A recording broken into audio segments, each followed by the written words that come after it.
how do we survive this? Because the law is supposed to serve man, but it appears that we're using it in some form, especially for people that want to defend certain things that may be in question. How do you survive that?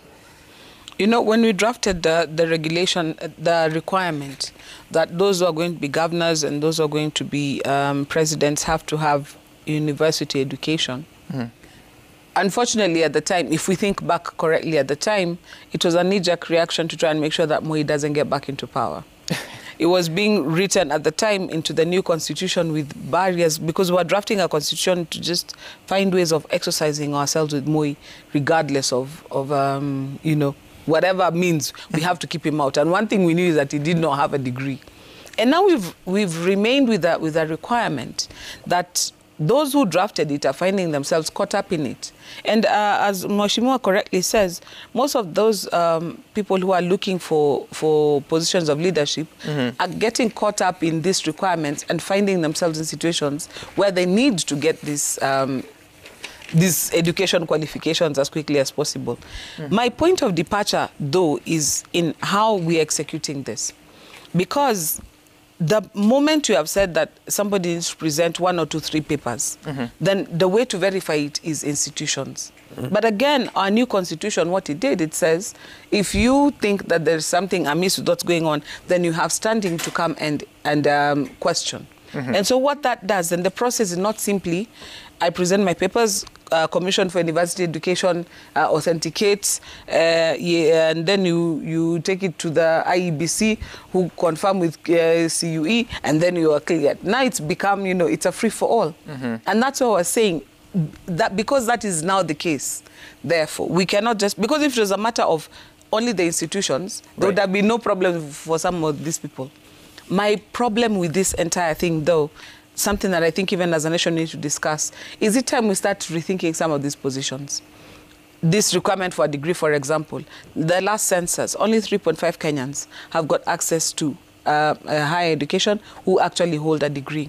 That means 92% of Kenyans have not had the opportunity to learn. The other percentage is the ones who are learning now. So by the time they're ready for leadership, it's going to... So if you've got only 3.5% of the population that is eligible to run for these offices, is it a question of discrimination? In professional circles, there is experience in lieu of education. Is there room in our jurisprudence to look at people who have been, for example, in politics for a long time, who have been in public service for a long time, and say, look, you may not have had a degree, but you've been a consistent teacher, you've been a leader in the society. Actually, you know what? A degree would be a good idea, but also this works. Or forget about even all that certification. What if we come up with a set aptitude test that anybody wants to be governor, take this test, pass this test, and it is proof of sufficient aptitude to grasp management, simple HR, simple accounting. Start asking who set the aptitude. No, the thing is this. No, but the thing is this, if what we want is using a degree to have a certain, somebody with a certain caliber, a certain aptitude, because some of those degrees, are they even fit for purpose? I mean, if you have a degree in something that does not lend you to management or to business, or to, is it even useful in you as being a governor? Therefore, that's what I'm saying. If what we want is qualifications, we have to reimagine this thing, because as we have seen, what we have now is clearly not fit for purpose.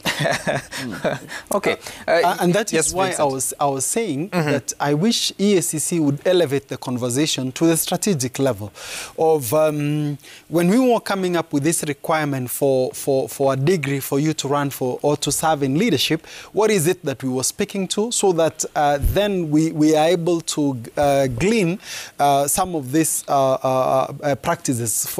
As Joya said, maybe you've had an experience. Let's make the most out of this conversation so that we are not here.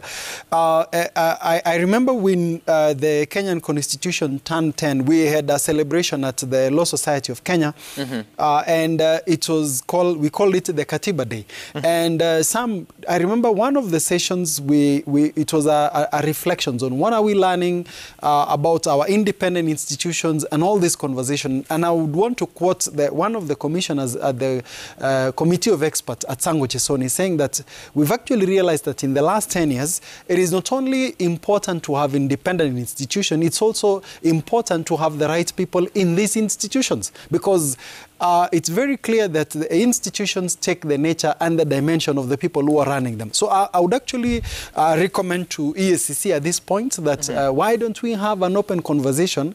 Looks like the boat has already sailed in this 2022, because IEBC has, as an independent institution, has made its decisions, and they have reasons for that.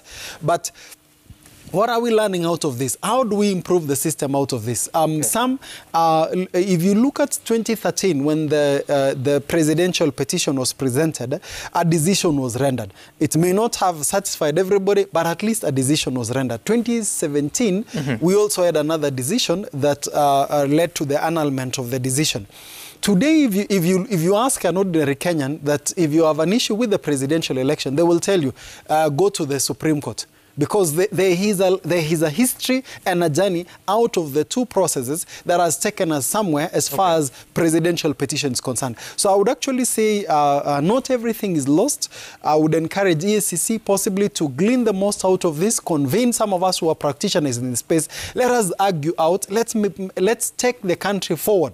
Because this conversation should not stop at the 7. Who knows? Maybe there are people who are even in CEO position in critical institutions in other sectors who actually would be having questionable academic credentials. So if we make this opportunity, if we make the most out of this, there's a book called I remember the former Chief of Staff to Barack Obama, Ralph Manuel.